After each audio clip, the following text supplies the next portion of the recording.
প্রকৃতি আর সময় কি অদ্ভুত, তাই না? এই তো মনে হচ্ছে সেদিনই ছিল সময়টা, হঠাৎ করে একটা বছর পেরিয়ে গেল, বোঝাই যাচ্ছে না কিভাবে সেটা। একটা সময়, একটা সেকেন্ড, একটা সেকেন্ডের পর একটা মিনিট, একটা মিনিট আবার হতে হতে কখনই 1 ঘন্টা হয়ে যায়, 1 ঘন্টা হতে হতে আবার একটা মাস কেটে গেল, একটা মাস কাটতে কাটতে একটা বছর কেটে গেল।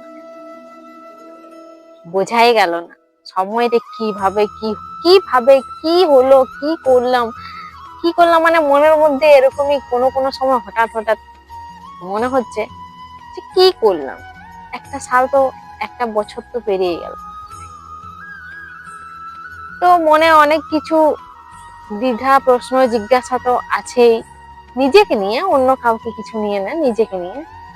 তো এরকম অনেকেরই মধ্যেই আছে। তো যাই হোক, সেটা আর ভেবে তো লাভ নেই, বছরটা তো পেরিয়ে গেল।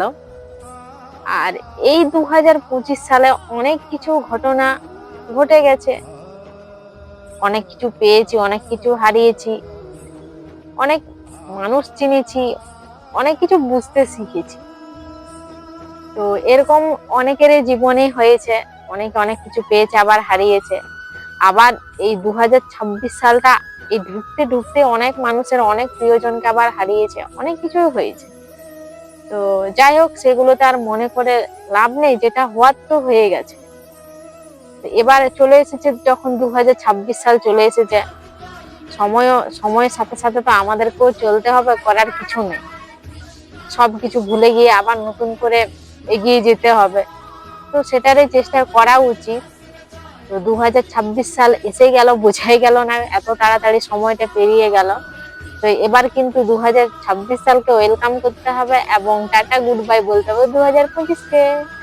তো 2026 সালে সবাই খুব ভালো থাকুক, সবারই মনস্কামনা যেন পূরণ হয়ে যায়।